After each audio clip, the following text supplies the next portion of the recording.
Assalamualaikum warahmatullahi wabarakatuh.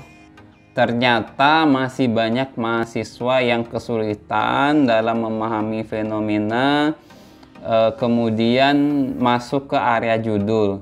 Dan saya menemukan juga banyak yang mahasiswa, termasuk ya para pejuang skripsi lain yang ada di Jawa, yang ada di Kalimantan, yang juga masuk ke IG saya, konsultasi tentang fenomena dan judulnya.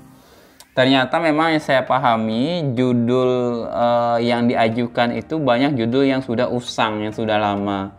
Kenapa tidak mencari judul atau fenomena yang up to date? Mungkin sekarang yang paling up to date itu adalah terkait dengan COVID-19 ataupun pandemi pasca COVID atau persiapan pandemi pasca COVID. Nah, karena itu saya berpikir apakah saya perlu membuat sebuah video terkait dengan inspirasi judul. Jadi, kalau kalian berpikir ini isinya judul yang bisa kalian pakai, berarti video ini nggak cocok untuk kalian, bisa langsung di skip. Tapi kalau kalian berpikir dan kalian mau belajar bagaimana tahapan untuk membangun judul yang up to date, kalian bisa menonton video ini, dan video ini berarti cocok dengan kalian. Oke, kita langsung ke PPT. Oh ya, sedikit. YouTube saya ini dibangun atas dasar ketersinambungan topik ya. Jadi topik-topik yang sama itu sudah saya buatkan playlistnya dan bisa juga dilihat di deskripsi. Tujuannya agar mahasiswa lebih memahami, oh ternyata ini alur-alur pemahaman untuk menulis mulai dari fenomena nanti hingga ke bab kesimpulan. Silahkan dinikmati dan semoga berkah.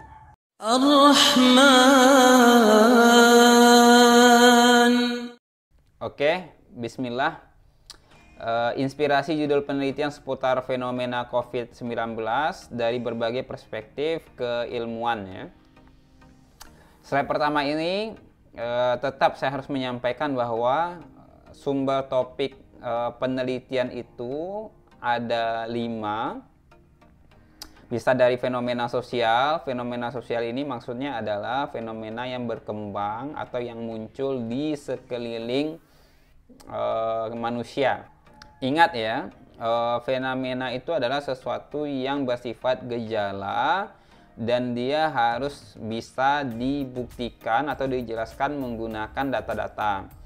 Nah, kalau fenomena dalam penelitian itu usahakan mengangkat fenomena yang menarik. Kalau fenomena yang biasa-biasa saja mungkin itu sekedar fenomena. Tapi kalau fenomena dalam penelitian ini adalah fenomena yang memang sedang hangat diperbincangkan dan itu penting. Sehingga nanti masalah penelitiannya jadi ketemu. Apa contoh fenomena sosial? Misalnya ya lingkungan yang ada di keluarga. Misalnya dahulu keluarga tidak pernah berkumpul, kemudian ketika ada COVID, keluarga bisa jadi berkumpul. Ternyata ketika keluarga itu sudah berkumpul, yang seharusnya mereka berkomunikasi, ternyata mereka tidak berkomunikasi, justru sibuk dengan handphonenya masing-masing. Nah, itu kan termasuk masalahnya. Fenomenanya apa? Fenomenanya berkumpulnya keluarga di masa COVID-19. Masalahnya ternyata ketika COVID-19 tersebut, yang harusnya mereka berkumpul, kalau berkumpul berbicara, ini tidak, diam masing-masing di kamar sendiri-sendiri. Kok diam masing-masing? Maksudnya di kamar sendiri disibukkan dengan gadgetnya masing-masing. Nah begitu. Yang kedua, sumber topik penelitian itu bisa dari ladang virtual ya. Kejadian-kejadian atau hal-hal yang menarik yang dilakukan oleh netizen di ruang virtual, misalnya dari komentar mereka, kemudian dari perkara-perkara yang biasa saja kemudian diviralkan menjadi perbincangan publik. Wah, yang berkokok gini. Tandanya saya buat video ini pagi-pagi. Yang selanjutnya ada ruang teks. Teks ini maksudnya apa? Penelitian yang bersifat kepustakaan atau penelitian yang bersifat naskah-naskah di masa lalu. Kemudian ada perbincangan dalam artikel. Kalau ada yang menggunakan tipe ini, silahkan berarti buka dulu artikel-artikel ilmiah, misalnya selama 3 tahun terakhir, 5 tahun terakhir, dilihat kira-kira arah perbincangan ahli terkait dengan topik yang kalian kaji itu seperti apa. Yang terakhir baru ruang kebijakan. Ruang kebijakan ini terkait dengan kebijakan sosial atau kebijakan pemerintah. Kita masuk saja. Karena sudah saya jelaskan sebelumnya terkait dengan apa itu fenomena. Kalau belum silahkan ditonton dulu di video sebelumnya, ada di link deskripsi. Misalnya nih, kita menganggap fenomena penelitiannya itu adalah perubahan pola interaksi masa COVID. Ini kan merupakan sebuah fenomena yang sangat besar ya, pola perubahan interaksi di masa COVID. Nah, kemudian dari fenomena yang besar ini bisa memunculkan banyak masalah. Nah, cukup pilih salah satu masalah saja yang memang merupakan area kajian kalian. Masalah itu apa? Sesuatu yang perlu dijelaskan dan perlu dipecahkan. Ini saya mau mencoba memetakan beberapa program studi saja atau jurusan. Mudah-mudahan ketika kalian menonton ini ada jurusan kalian di sini atau ada topik yang menarik. Saya tidak bisa membuat seluruh pemetaan jurusan karena memang jurusan di Indonesia ini sangat banyak dan saya memiliki keterbatasan pengetahuan. Contohnya perubahan pola interaksi di masa COVID-19 terkait dengan pendidikan. Itu ada masalah terkait media pembelajaran online atau sekarang sudah mulai masuk ke blended learning ya, percampuran antara offline dengan online.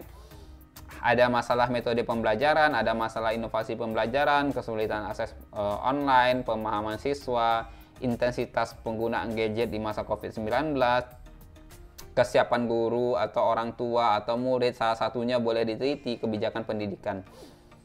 Yang perlu dilihat sekarang adalah memang yang masuk juga di IG saya, sepertinya mahasiswa memahami bahwa masalah itu sesuatu yang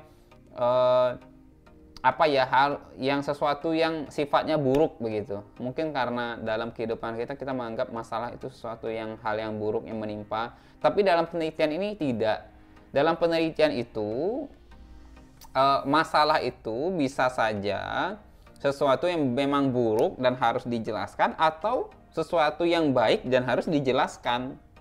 Jadi tidak melulu berbicara tentang sesuatu yang buruk. Misalnya ada sebuah sekolah yang mencoba menggunakan metode pembelajaran online dengan sistem games misalnya. Itu kan sesuatu yang menarik.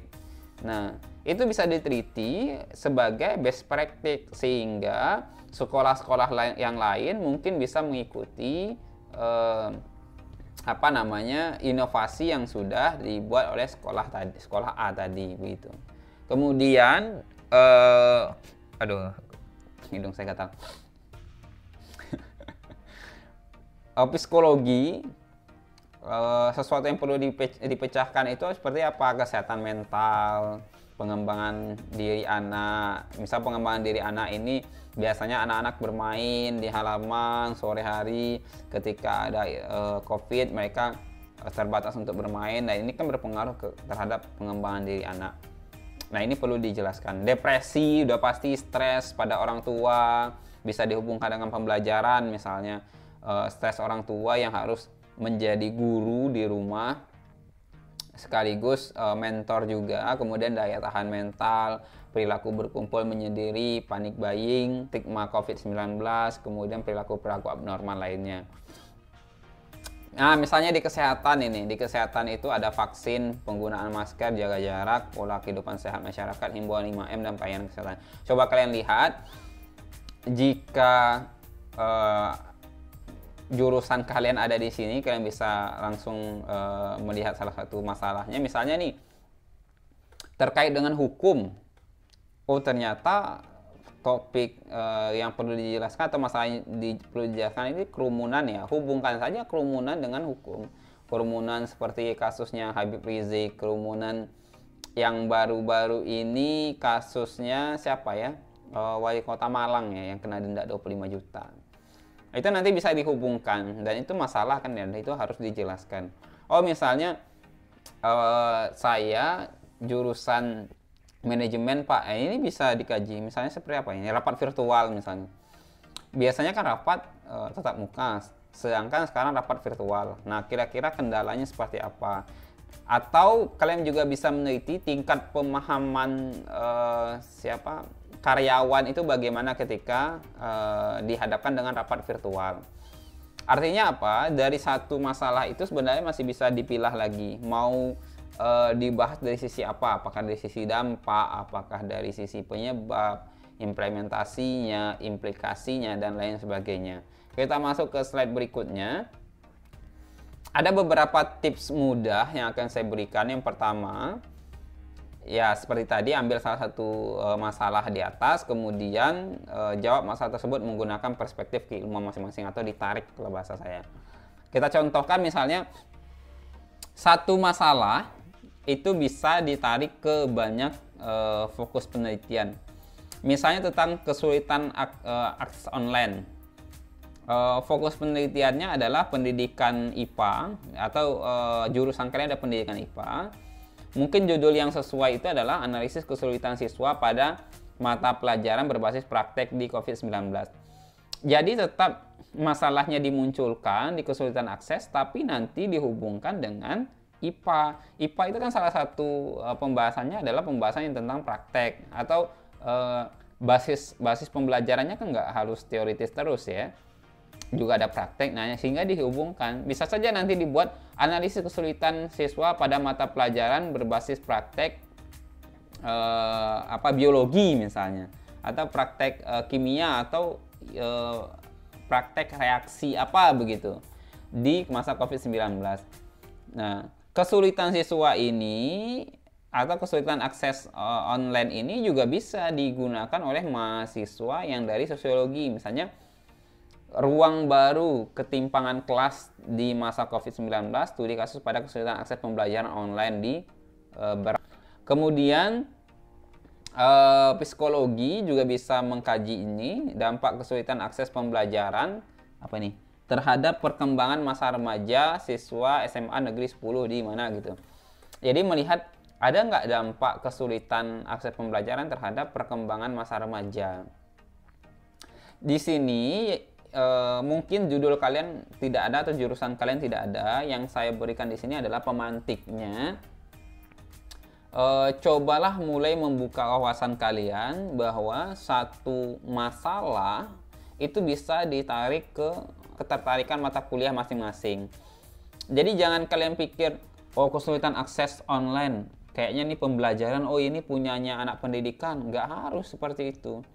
Anak sosiologi juga bisa, psikologi juga bisa. Makanya masalah tersebut itu dihubungkan dengan ketertarikan pada mata kuliah kalian. Kemudian contoh berikutnya misalnya ada larangan mudik. Ini saya berikan beberapa contoh agar lebih dipahami ya. Larangan mudik misalnya. Ini bisa loh ditarik ke agama, ke hukum, dan komunikasi. Misalnya kontroversi vaksinasi. Nah, vaksinasi ini kan biasanya areanya kesehatan ya. Tapi bisa ditarik ke agama, juga bisa ditarik ke area manajemen. Misalnya orang manajemen, kalau menjelaskan tentang vaksin ya bisa lari ke organisasinya. Misalnya penyelenggaraan vaksinasi di tengah keterbatasan. Analisis kesiapan puskesmas. Jadi topiknya masalahnya tetap vaksinasi, tapi yang dikaji itu bukan vaksinasinya. Kalau mengkaji vaksinasinya ya memang areanya kesehatan. Tapi kalau yang dikaji itu adalah organisasinya, itu baru ketemu. Larangan mudik misalnya. Larangan mudik itu kan biasanya terkait dengan hukum. Tapi anak komunikasi bisa mengkaji misalnya efektivitas penggunaan dialektika daerah pada sosialisasi larangan mudik. Tetap mengena ke komunikasi karena penggunaan dialektika daerah akan ada komunikasi.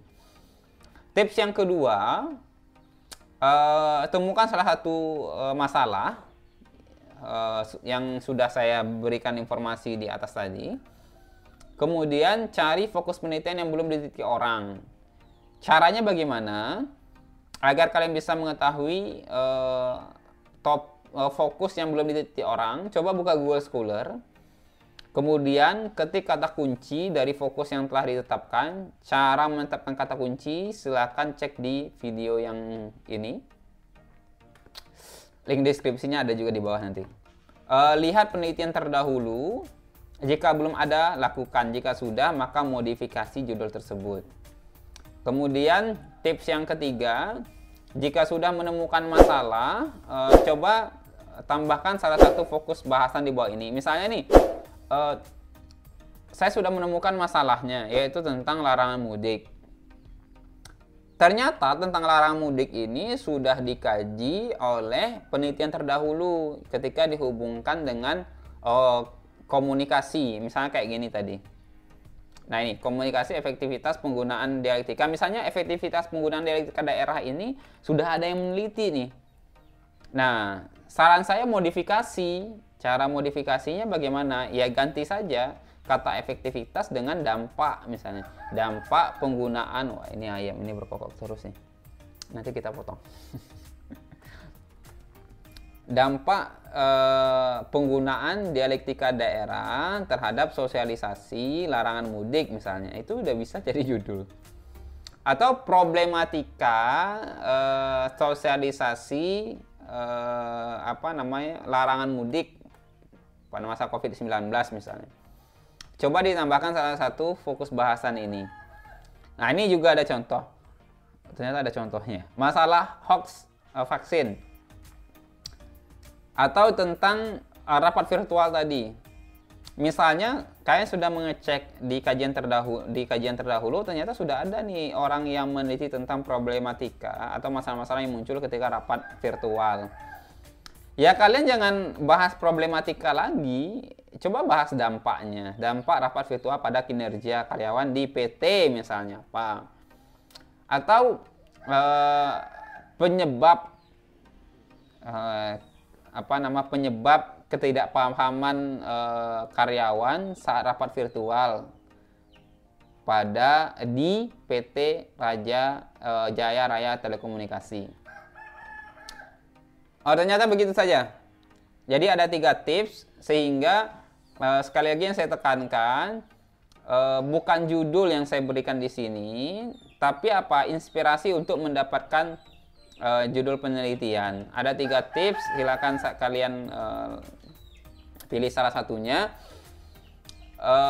Saya tidak henti-hentinya mengatakan bahwa pembelajaran ini sifatnya berlanjut, jadi sudah saya buatkan playlistnya di YouTube. Kemudian juga di deskripsi juga sudah saya kelompok-kelompokkan agar kalian bisa memahami logika yang saya berikan. Kemudian jika ada kesulitan silakan di add IG saya di @reviewliterasi. Itu juga ada di kolom deskripsi. Nanti juga bisa diskusi. Atau nanti juga langsung ditulis saja di kolom komentar. Insya Allah saya balas kapan perlu. Kalau memang tidak bisa dijelaskan menggunakan ketikan, saya buatkan video khususnya. Demikian, semoga berkah. Assalamualaikum warahmatullahi wabarakatuh.